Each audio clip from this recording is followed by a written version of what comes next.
kemana kita pergi, kita selalu bisa mencocokkan. Dan kemana kita dibuang, kita selalu bisa mencocokkan diri.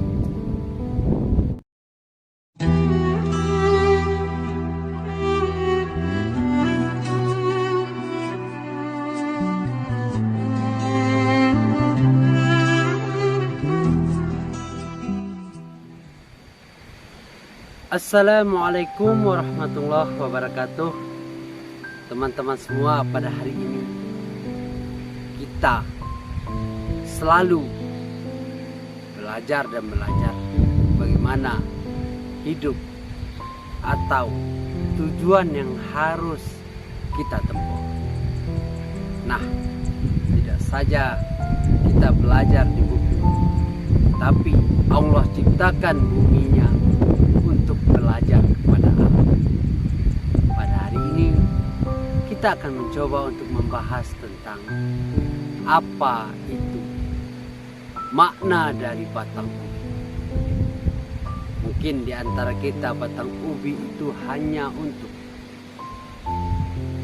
dijual daunnya ke pasar, ubinya dijual ke pasar, atau dibuat keripik singkong, gorengan, dan tepung. Tapi di balik itu ada makna yang tersirat, makna alam yang tersirat. Ini bisa kita jadikan dalam kehidupan kita. Nah, ini yang harus kita bahas pada hari ini. Selalu simak di Pena Kreatif. Teman-teman semua, kalau kita lihat batang ubi itu sangatlah lemah, murah patah, dan ketika ada angin dia mudah tersenggol dan uratnya ditunggang. Jadi kalau kita lihat batang ubi ini kemana-mana dibuang oleh manusia, dia selalu tumbuh. Dia selalu berkembang biak. Dia selalu bisa menempatkan dirinya di mana dia dibuang. Nah, kalau kita contohkan di dalam kehidupan kita, teman-teman, anggaplah kita sebagai batang ubi. Kemana kita pergi, kita selalu bisa mencocokkan diri. Dan kemana kita dibuang, kita selalu bisa mencocokkan diri. Jangan hidup kita seperti benalu. Kenapa? Sesudah menumpang hidup orang dibunuh. Tetapi tirulah hidup seperti batang ubi. Mana dia tumbuh, dia selalu dibutuhkan oleh masyarakat, dicari orang dan dipergunakan orang, ilmunya atau pola pikirnya. Nah, itu yang harus teman-teman tanamkan di dalam hidup teman-teman semua. Itu dari segi batangnya, di mana saja dia bisa bercocok tanam, dia dipergunakan oleh orang lain. Nah, apa salahnya kita belajar kepada ilmu alam? Karena yang tersirat itulah ilmu yang sebenarnya. Kalau yang tersurat itu kebanyakan akal-akal manusia, kadang boleh bisa dikatakan benar, boleh tidak dikatakan benar. Nah, yang kedua, apa manfaat dari daun ubi tersebut? Daun ubi tersebut setelah dijual orang ke pasar, lalu orang tersebut yang namanya di pasar, pasti si pembeli akan membeli batang ubi tersebut. Diapaan orang? Bisa dibuat orang sayur, lalap, dan sebagainya. Nah, Kalau kita contohkan di dalam kehidupan kita, bahwasanya kita dibawa orang kemanapun kita pergi, kita selalu dibutuhkan oleh orang lain. Seakan-akan orang tersebut, ilmu yang kita punya berguna atau bisa orang tempat mengadu. Atau boleh dikatakanlah dalam pekerjaan kita bisa menjadi staf ahli, anggota DPR, wali kota, staf presiden dan sebagainya. Nah, begitu yang harus kita tanamkan di dalam diri kita.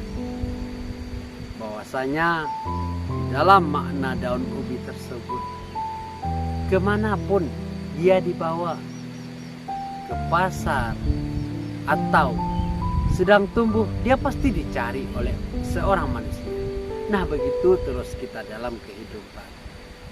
Kita selalu mengkoreksi diri kita, apa kekurangan kita, apa kelebihan kita.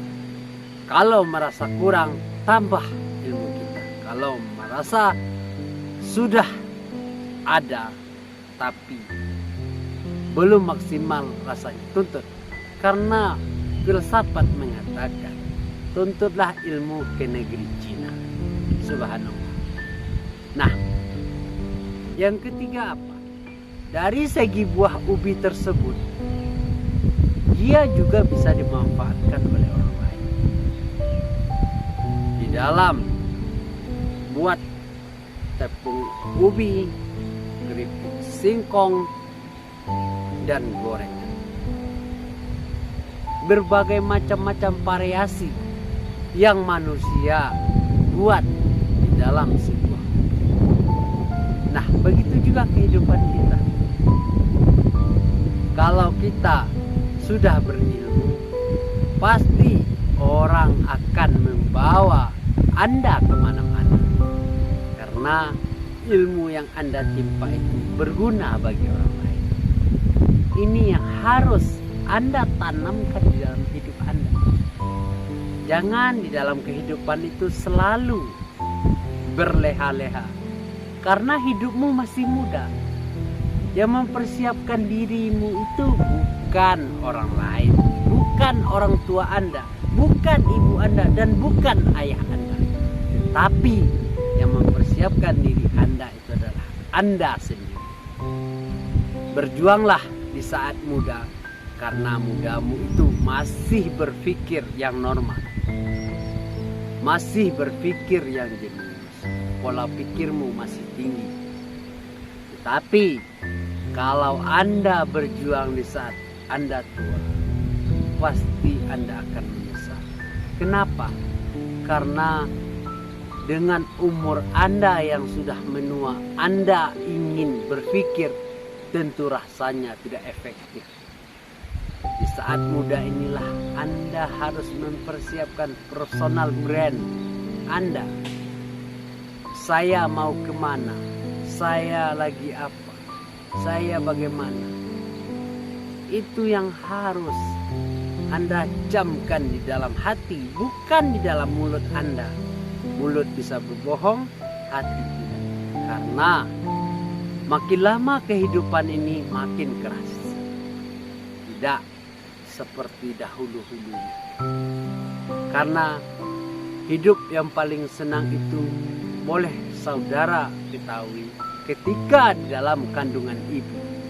Tetapi kalau sudah terlahir ke dunia, Anda di umur 18 tahun, Anda harus belajar berpikir optimis. Karena hidup Anda yang menentukan bukan orang lain, tetapi Anda sendiri. Semoga bermanfaat. Wassalamualaikum warahmatullahi wabarakatuh. Terima kasih teman-teman. Jangan lupa subscribe, like, dan komen. Share kepada teman-teman semua. Terima kasih. Semoga bermanfaat.